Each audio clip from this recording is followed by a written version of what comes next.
Bienvenidas y bienvenidos al Mausoleo de los Horrores, espacio dedicado a dar voz a aquellas historias paranormales o inexplicables que a la mayoría de nosotros nos ha tocado vivir.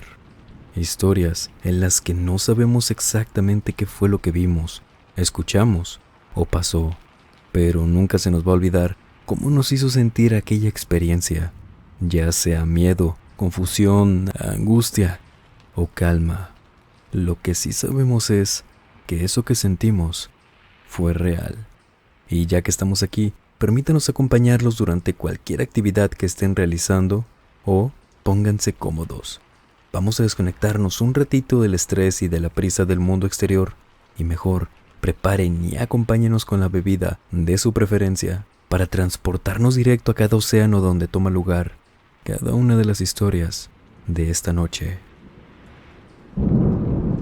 Y las historias de esta noche nos fueron escritas y compartidas por Andrés Cepeda. ¿Lo recuerdan? Él nos envió la experiencia sobre un capitán, la tripulación y, claro, él mismo, en un crucero que tomaron. Si no lo ha escuchado, lo invitamos a escucharla en el video de relatos ocurridos en vacaciones. Y lo que nos cuenta es lo siguiente. Les escribo estas experiencias ya que, como en aquella ocasión, les mencioné que el capitán, a quien llamaremos Javier, con el que ocurrió aquella experiencia que les conté sobre mis vacaciones en crucero y que al final les comenté que esa noche nos había contado más historias. Bueno, aquí se las cuento. La primera de ellas es esta. Una de las cosas de las que Javier se dio cuenta al inicio, cuando comenzó esta vida en el mar, fue de los códigos y el lenguaje que utilizan los marineros entre sí, ya que tienen ciertos términos para cada cosa o situación, por lo que trataba de memorizarlos para entender mejor a qué se referían y para agilizar las cosas de ser posible. Fue, precisamente, en uno de sus primeros viajes mientras aprendía todo esto, donde les tocó una noche de lo más difícil. Esto mientras transportaban mercancía hacia una empresa de la cual no mencionó su nombre. Esa noche navegaban a través de una tormenta incesante que complicaba además todo el viaje. No solo la lluvia horrible y pesada sacudía por encima el barco, sino que también las olas comenzaban a azotar por debajo. Además, él no lograba ver nada alrededor. Era de esas cortinas de agua que limitan demasiado la vista, y si bien intentó ayudar en lo que pudiera, su poca experiencia de poco sirvió en esa situación, porque al menos para él, era la primera noche así de difícil. Ya le había tocado alguna que otra lluvia torrencial en el mar, pero no tanto como la de esa noche. Él cuenta que se encontraba paralizado por el miedo, ya que si bien había otros compañeros muy experimentados, podía notar en sus rostros la incertidumbre que expresaban ante lo que pudiera pasar, pues las cosas, el barco, las cajas que traían encima de mercancía, aun y que estuvieran bien sujetadas, se estaban cayendo, se volteaban las cosas, comenzaban a inundarse los pasillos, todo se estaba sacudiendo horrible. Sin embargo, en medio de todo el caos, escuchó que su capitán de ese entonces comenzó a gritar: ¡La luz! ¡La luz! A lo que vio cómo todos los demás comenzaron a movilizarse, cambiando la dirección del barco hacia donde el capitán les estaba apuntando, sujetando las cosas para evitar que se cayeran, y todos tomaban una posición algo más ordenada, pero eso sí, sin bajar la guardia o relajarse para nada. Pero él no lograba distinguir hacia qué dirección se trataba, hacia dónde se suponía que estaban redirigiendo el viaje. Además, se dio cuenta que cuando escucharon semejante indicación y tomaron sus posiciones, a pesar de todo el movimiento del barco, de alguna manera las expresiones les cambió, como si estuvieran esperando a que les gritaran aquella frase, como si eso fuera alguna señal o algo así. Javier no entendía muy bien lo que estaba pasando, por qué había cambiado todo de repente con aquella indicación. Navegaron un poco más, tal vez algunos 10 minutos, y las olas poco a poco iban disminuyendo su altura y lo fuerte que golpeaban la nave, así como la tormenta, y de un momento a otro salieron de aquel problema y navegaron de manera normal. La marea ya estaba más tranquila, el cielo poco a poco comenzó a despejarse, todos los tripulantes se relajaron y comenzaron a cenar una vez ordenaron un poco la cubierta, los costados y demás partes del barco, mientras que él estaba asombrado ante aquella estrategia que les había salvado la vida, por lo que durante la cena les preguntó a sus demás compañeros en qué consistía la luz, en eso que había dicho el capitán, si era algún tipo de estrategia antigua, costumbre del mar, algún apoyo de tierra u otro tipo de tecnología que ellos mismos se habían fabricado, por lo que la mayoría sonrieron y le dijeron que él mismo le preguntara al capitán después de la cena, algo que lo extrañó, pero en cuanto terminaron, fue lo primero que hizo. Se acercó con el capitán para preguntarle, quien a su vez sonrió igual que los demás y le dijo: si te lo dijera no me creerías, pensarías que estoy bromeando o que te estoy ocultando algo. A lo cual el joven Javier le insistió en que le contara y que no lo juzgaría a pesar de la respuesta. Así que el capitán suspiró y comenzó a contarle. Desde hace mucho tiempo se cuenta una historia en el mar acerca de un grupo de marineros que se encontraba en una situación igual a la nuestra, y cuando ya se habían dado por vencidos, cuando ya solo habían decidido esperar lo peor, apareció una luz en el cielo, una luz que de alguna manera, según cuentan, les devolvió un poco de esperanza, por lo que optaron por seguirla y lograron salir de aquella tormenta. A partir de esa ocasión, más avistamientos fueron reportados, pero únicamente en situaciones similares. En mi caso, me ha tocado verla en varias ocasiones y en todas me ha salvado la vida. No sé qué sea eso o a qué se deba, pero, en verdad, joven, temo con el día que ya no la vea. En cuanto terminó de contarle, Javier sintió un escalofrío que le recorrió todo el cuerpo. Sabía que aquel hombre no se prestaba a bromas ni a supersticiones baratas, puesto que tenía una manera de pensar muy distinta pero firme.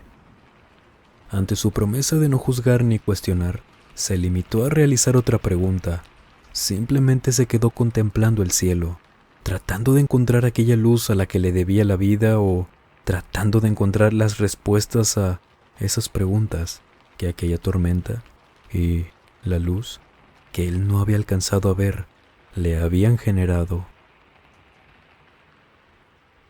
Y la siguiente experiencia que nos cuenta Andrés sobre Javier fue hace ya unos 15 años. Durante toda su experiencia, Javier viajó por distintas partes del mundo, atravesando varios océanos, conociendo distintos tipos de mares, por así decirlo, por lo que vio toda clase de cosas y conoció a muchas personas. Pero fue durante un viaje en el continente europeo donde nos cuenta lo siguiente. Él cuenta que en una ocasión donde ya tenía más experiencia siendo el tercero al mando, todo iba normal. Sin embargo, es común que en algunos lugares aún se topen con piratas, ya que si bien pareciera algo digno de una película, estos son unos tipos de eventos muy comunes a día de hoy. Claro que con muchísimas diferencias a los piratas de los años 1700, donde era completamente distinto. En la actualidad, no es como nos enseñaron, no es como hemos aprendido. Su prioridad ya no son los tesoros enterrados, sino que ahora se adueñan de la fauna marina, la pesca ilegal, asaltos a los barcos, por las costas de Filipinas, el sur de China, partes de Europa, etc. En el caso de este recorrido, existía el riesgo de encontrarse con unos, y la indicación era no oponer resistencia siempre y cuando no se pusiera en riesgo la integridad de los tripulantes. Es decir, si se podía negociar con ellos de manera pacífica, lo harían.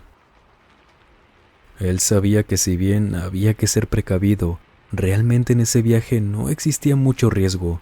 Sin embargo, algunos de sus hombres se mantuvieron alerta para informarle de cualquier anomalía que vieran. Afortunadamente, no ocurrió nada de qué preocuparse durante los primeros días. Pero, una noche, ya por la madrugada, recibió un llamado de algunos tripulantes ante una posible amenaza. Aparentemente, era un barco hostil el que se veía a la distancia. Javier no niega que sintió cómo el temor invadió su cuerpo, por lo que avisó a sus superiores e incluso alertaron a los que se encontraban en tierra por medio de radio. Después de esto se dirigió hacia la parte de la nave donde se podía ver aquel barco, y un joven con un catalejo, ya saben, esos telescopios que se utilizan en el mar, vio claramente un barco que se dirigía hacia ellos. Aún estaba lejos, pero era claro que se acercaba hacia su dirección. Él, sin saber cómo reaccionar cuando escuchó esto, miró a su capitán, quien se encontraba en el mismo estado que él, simplemente mirando a lo lejos. Pasaron los minutos mientras la incertidumbre crecía, y de pronto, uno de los tripulantes de menor rango, pero quien era el que más viajes había realizado por aquella ruta, y quien, al igual que todos, había estado al pendiente de la situación, pidió hablar en privado con ellos dos. Así que Javier y el capitán se apartaron por unos momentos con el joven. Ingresaron a un cuarto con la duda de saber qué era lo que tenía que decirles ese chico, a lo que él, el joven, comenzó a contarles que desde que vio aquella figura había notado algo extraño. Dijo que había ciertos detalles que no tenían sentido. Creo que sea que nos enfrentamos, y de ser así, no son tan malas noticias, pero necesito que me crean, cuenta Javier que les dijo ese chico. A lo que los otros dos hombres simplemente asintieron y comenzó a contarles. Esta ruta es muy antigua, se utiliza desde hace cientos de años por diferentes navegantes, con buenas intenciones, por negocios, o los malintencionados también, desde barcos de empresas, para transportar productos, por bucaneros, corsarios, piratas, etc., por lo que muchas cosas han pasado por aquí. Yo ya había escuchado algo acerca de esto, pero nunca me había tocado vivirlo. Resulta que por esta ruta hubo algunos barcos que transportaban soldados durante la Primera y la Segunda Guerra Mundial. Sin embargo, algunos de ellos nunca llegaron a tierra firme, porque sí, los hundieron. Los casos no son tan conocidos, ya que los países responsables lo ocultaron muy bien. Y según las historias o experiencias de más personas que han navegado por aquí, esos barcos siguen navegando por las noches. Javier se quedó incrédulo al escuchar esto, mientras que el capitán se enfureció. Se notaba en su mirada, ya que dijo que aquella explicación le había parecido una pérdida de tiempo ante un problema real que tenían enfrente, de manera que rápidamente salieron de aquel cuarto y nuevamente se dirigieron hacia donde estaban los demás contemplando aún la escena. Javier cuenta que el capitán se rehusaba a mirar nuevamente por el catalejo y se aferraba a establecer contacto por radio, hasta que finalmente se rindió ante un montón de intentos fallidos y echó un vistazo de nuevo. El semblante del capitán cambió inmediatamente. Cerró los ojos, dijo unas palabras al cielo y llamó a Javier, quien le pidió que les dijera a los demás que ya todo estaba bien y que se tranquilizaran, algo que él no comprendió, y al percatarse el capitán de esto, de la expresión de Javier, le puso aquel telescopio en las manos y le dijo: «Compruébalo por ti mismo, el chico tenía razón».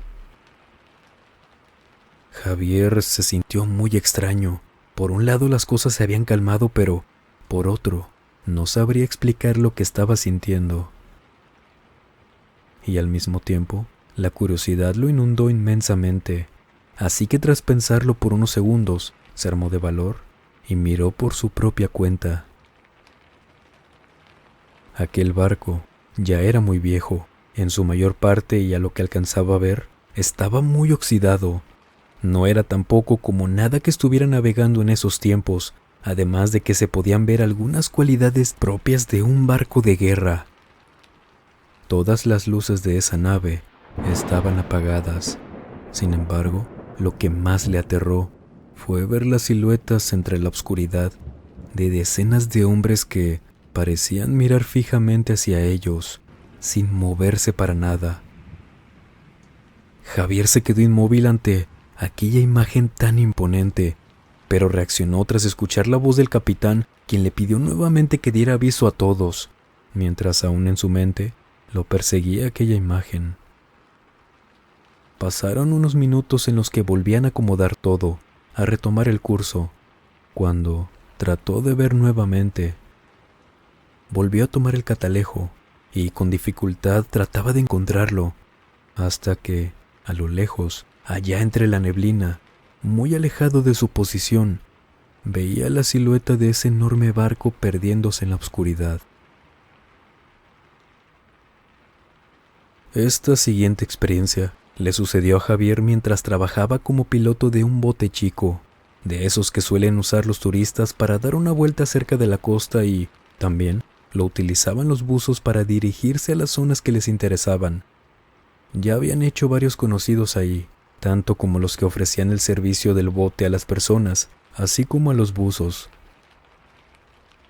Comenta que, en una tarde, en el cual le notificaron que haría un recorrido de costumbre con los buzos, los cuales eran 3, que acudían normalmente con él, por lo que supuso que sería algo tranquilo, rutinas ya conocidas. Así que los 3 chicos subieron todo y los 4 se dirigieron al lugar. Sin embargo, cuando llegaron a una de las paradas, uno de los jóvenes buzos le comentó que ahora tratarían de acudir a una zona nueva, a lo que Javier al inicio se mostró molesto, ya que no le había notificado de eso y existía un cierto riesgo, y es que en tierra tenían otra información, y si pasaba cualquier cosa, estarían desorientados al momento de buscar el bote. Pero los jóvenes insistían mucho, e incluso le ofrecieron una remuneración económica para compensarlo, de manera que Javier aceptó, siempre y cuando no fuera tan lejos. Javier dice que desde que llegaron a esa zona, sintió que algo no andaba bien. El ambiente alrededor era extraño, simplemente me dijo así. Era un lugar rodeado de algunas rocas y muy alejado de la costa, por lo que les pidió que no tardaran y que lo hicieran lo más pronto posible, a lo cual los chicos aceptaron. Como normalmente lo hacían, solamente descendían 2 y el otro se quedaba arriba para auxiliarlos en caso de que sucediera algo, lo cual hasta ese entonces, afortunadamente, no había pasado. Pasaron un par de horas cuando el joven que se había quedado con él le dijo que ya casi era hora de irse, solamente tenían que esperar a que regresaran los otros, a lo que Javier se sintió un poco más aliviado, pero también seguía impaciente. De pronto, vio como aquel chico comenzó a alarmarse poco a poco, y al preguntarle que qué estaba pasando, le respondió que algo no andaba bien. Así que entre los dos comenzaron a buscar la manera de saber qué estaba pasando. Finalmente, vieron cómo los chicos que estaban en el agua se acercaban poco a poco, pero desesperados. Al ver más claro todo, se dio cuenta de que uno de los chicos se quedó un poco más abajo en el agua, por lo que ellos simplemente se quedaban viendo esperando lo mejor. Es que ellos no podían hacer algo hasta no saber qué estaba pasando. Uno de los chicos logró treparse a la escalera del bote y salió inmediatamente. Se quitó rápido su equipo y les dijo que el chico que estaba dentro del agua se estaba quedando sin oxígeno. Por supuesto que tenían que auxiliarlo, pero rápido, y al buscar entre sus pertenencias, no encontraron nada que les sirviera, por lo que comenzaron a discutir sobre qué harían, cuál sería la mejor opción, porque si bien estaba a una profundidad que aún lo alcanzaban a ver, la distancia tampoco era cualquier cosa. Mientras discutían sobre eso, Javier comenzó a deshacerse de todo lo que le estorbaba para zambullirse y rescatar al chico, algo que, hasta ese día, afirma que tal vez hubiera sido muy arriesgado. Y, en ese momento, antes de que Javier entrara al océano, vieron cómo el cuerpo del chico comenzó a subir hacia la superficie con velocidad o fuerza, como si alguien lo hubiera aventado tal vez. Javier dice que no sabría describir cómo es que subió, cómo era aquella imagen del cuerpo del chico subiendo. Llegó a la superficie y lo subieron rápido sin que tuvieran que sumergirse por completo, y se dieron cuenta que el chico estaba inconsciente. Y en el momento que extendía sus manos para terminarlo de subir al bote, Javier vio una mano saliendo del agua. Él la describe como la mano de una persona adulta, pero con un color entre naranja o cobre, que no estaba muy lejos como para no haber notado que esa mano, apenas en esos pocos segundos que la vio, aseguraba que no era de piel. No sabría decir si estaba peluda, con escamas o algo parecido, pero que estaba más que seguro que eso era una mano. Cuando le gritó al otro buzo, que ya estaba por subirse al bote también, que volteara a ver rápido la mano que se estaba escondiendo muy rápido en el agua, y debido a esto, el otro chico no la alcanzó a ver. Y debido a la repentina agitación del agua que, muy contraria a la calma con la que esperaban a los buzos y a la claridad de apenas unos momentos en el agua, ahora era muy difícil ver hacia lo profundo. Pero Javier dijo que tanto él como los otros chicos vieron a una especie de pez, pero muy grande. Solo lo describen de un tamaño semejante al de un tiburón ballena.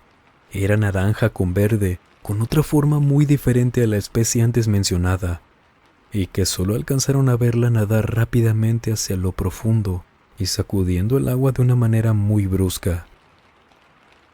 Nadie de la tripulación decía nada, al menos del extraño pez, no, porque por el momento había asuntos más importantes que atender, como llevar al otro buzo al hospital, por lo que partieron rápido hacia tierra firme de nuevo.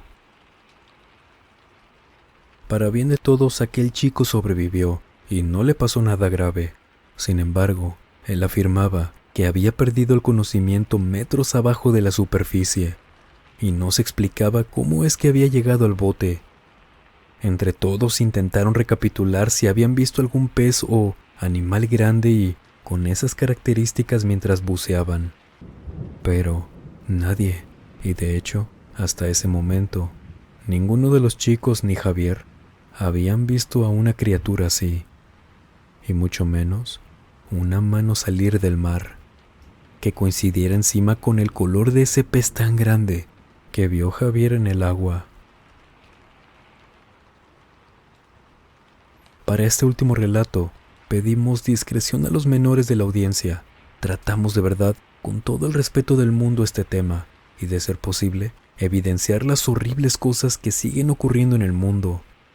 Si usted, dama o caballero, es una persona a la que ciertos temas puedan ocasionarle un disgusto, por favor, pase de este relato, porque toca un tema fuerte, pero que es necesario contarlo a través de varios medios para que, por favor, se sigan cuidando mucho.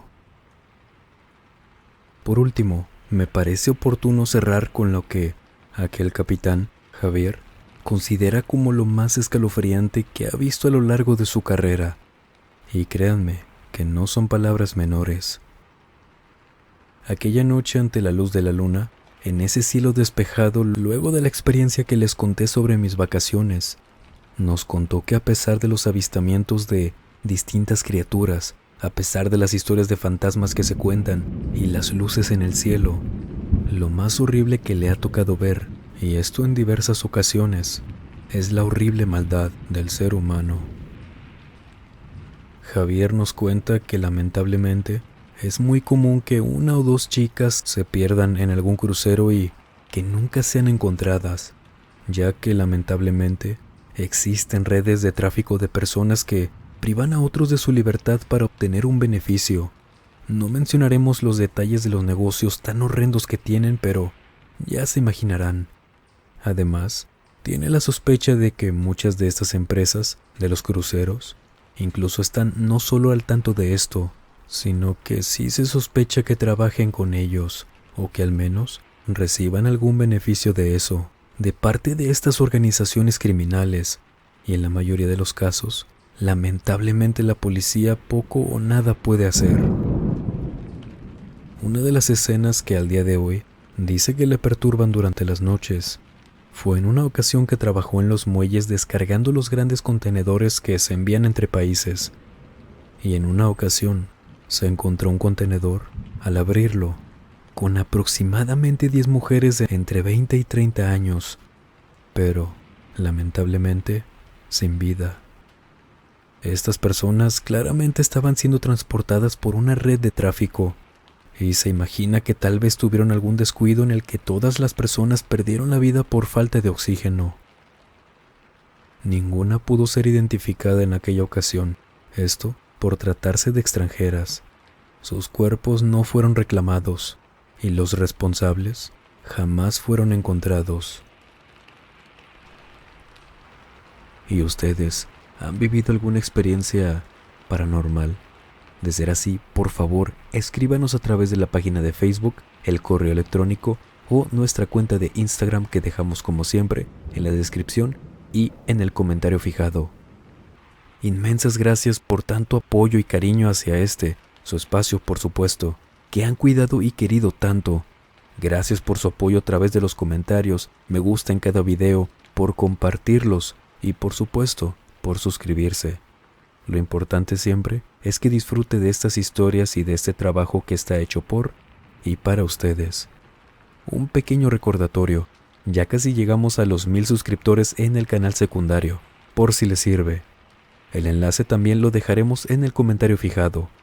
Recuerden por favor que cuando lleguemos a los 1000 suscriptores en aquel espacio, haremos también un especial pero en este canal para conmemorar ese logro, de un tema que sabemos que les va a encantar, porque es la temática más vista del canal. Gracias, de verdad, por todo su apoyo. Y sin más por agregar, les mando un muy fuerte abrazo. Nos vemos en el siguiente video. Buenas noches.